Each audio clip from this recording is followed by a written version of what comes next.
Masks are back, guys. But it's not all bad news. Disney is doing some awesome stuff, and Carnival is actually doing some awesome things for its passengers. It's all going to be coming to you with the word of the day with Jay.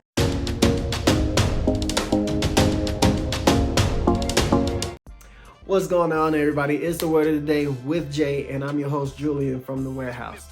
So, these masks, I know, they're freaking annoying. I can't stand them. Nobody likes them. Sometimes they irritate behind the ears, yada, yada, yada. We get it.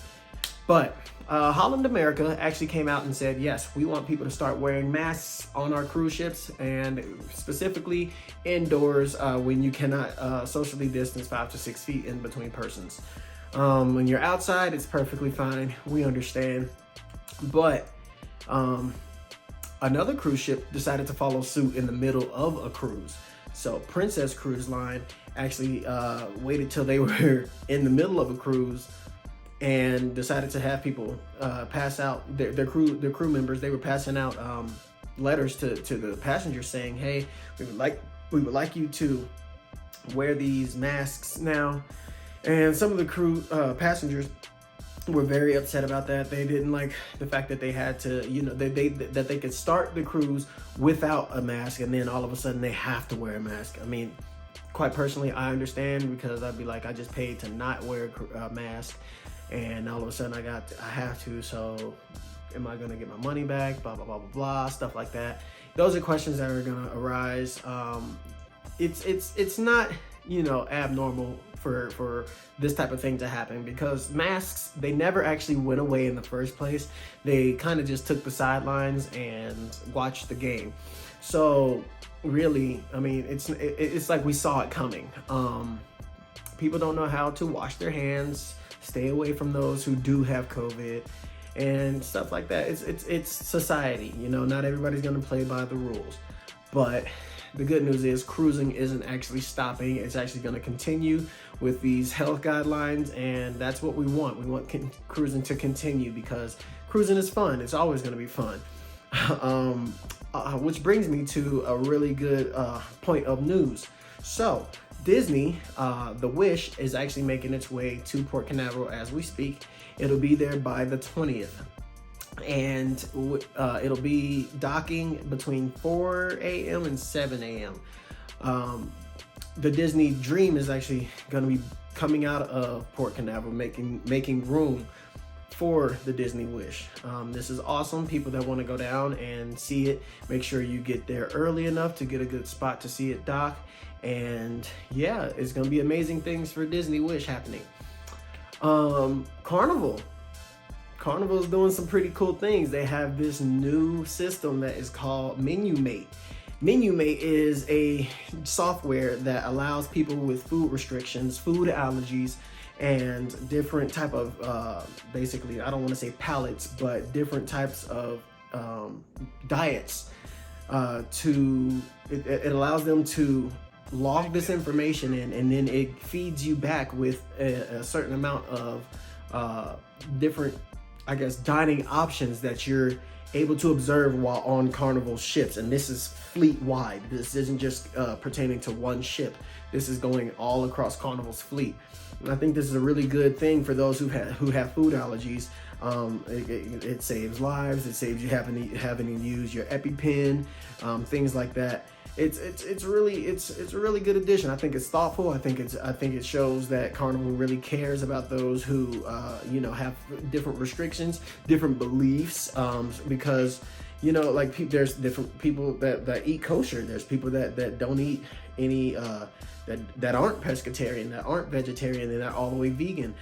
I think it's pretty cool that they've taken the extra step and say, hey, we see you and we hear you, and we want to make sure that that we're actually taking the steps that we care about your safety. Another thing is that this isn't something that you have to do pre-cruise. That you can do it in the middle of your cruise, or right when you go to dining, your night for dining. And it's like you log in on this, I think it's a tablet, and you put in the information that you that you need to put in, and for the rest of the cruise it'll be there for specifically your dining time and your dining options. And boom, you don't have to worry about, hey, what's this, what's in this, what can I eat, what can I not eat. It takes the stress and the struggle out of it, and that's a great thing for those who have those restrictions. But that's pretty much it for the cruise news that I have for you guys today. At this time, I want to say thank you for watching, and if you're getting any value out of this content that you're seeing right now, please like, subscribe, and hit that notification bell so you can get all of my good content. All right, let's get back to it. I do want to ask, what are your traveling or cruising traditions? I know specifically for us, we one thing we like to do when we get on a cruise ship, and then automatically we just book it straight to the food. Well, one thing on Carnival's cruise ships that we love about Carnival's cruise ships is that they have Guy's Burgers.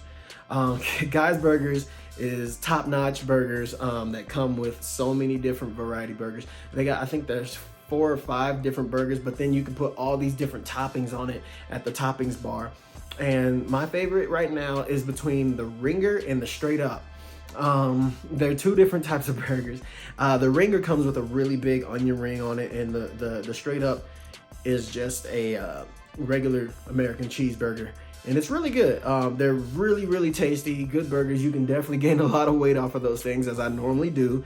And yeah, that's one of our traditions that we like to do. As soon as we get done there, we'll hop over to the Blue Iguana Rum Bar, and we'll grab a couple drinks, mosey the ship a little bit right before 4:30 hits, and then boom, we're at the sail away party. From the sail away party, we like to wind down a little bit. We'll hit a little bit of a nap, probably about a half hour to 45 minutes, and then boom, we're right back at it, getting ready for dinner.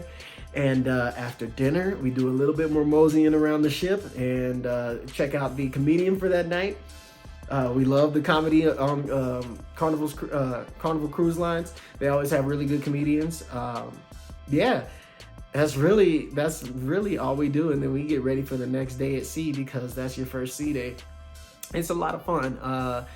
We've been lucky enough to have some really good cruise directors. The last one we had, Georgia, she was awesome. Her and my son River, they got along amazingly. And the funny thing is, so River, he likes to dance, but when she found out, like, she saw him like pre-call up, I guess is what we can call it. She saw him and she said, you know what, little man, I saw you dancing earlier. I want you to come up here and dance with me. She said, where's mom and dad? And he pointed to us. And this is all in my video for the Carnival Miracle. It was in the Carnival Miracle, and you can watch that. Make sure you guys go check that video out. But yeah, she calls him up and she says, hey, little man, where are you from? And he says, I'm from Colorado. And she says, okay, well, I need you to dance for me. You think you can do that? He says, yeah. So he starts dancing. But the thing is, River, he dances like crazy at home. He dances his butt off. But on the ship, when she said, okay, can you dance? This fool started going just like this. Just side to side. He ain't do nothing else. Just stayed right here in this little zone. Goofball, right? Yeah. So yeah, Georgia loved that. And for the rest of the cruise, anytime that they saw each other, they were just back and forth. Georgia, River. It was a really good connection that was made there. Get to know your cruise directors. They're amazing. They're awesome. Another thing I would like to say is make sure that when you go on these cruises that you do something nice for the stewardess, for the help, for the people that run your cruise and make your time there amazing, because they work hard and they deserve to know that their work is going noticed. They deserve to know that. And they deserve to be compensated for that as well. These people are awesome. They're miles and miles away from home, and they're doing nothing but giving you an amazing experience. Yeah, do something nice for your stewardess and for your bartenders on your cruises. Try to do something amazing for them. Tip a little extra, give them a gift, give them a thank you card, go a little extra mile, and I guarantee when you see that smile on their face, you'll feel 10 times better than you did when you got on the ship. But yeah, that's really it for our cruise traditions. So I want to know what you guys do for your cruise traditions. Please leave them down in the comments. And if you guys have any questions for me, please let me know, because I will answer any question that you guys have. This has been your Word of the Day with Jay, and I hope you guys have a great day. Take care. Ready? All of my friends, all of my friends. All of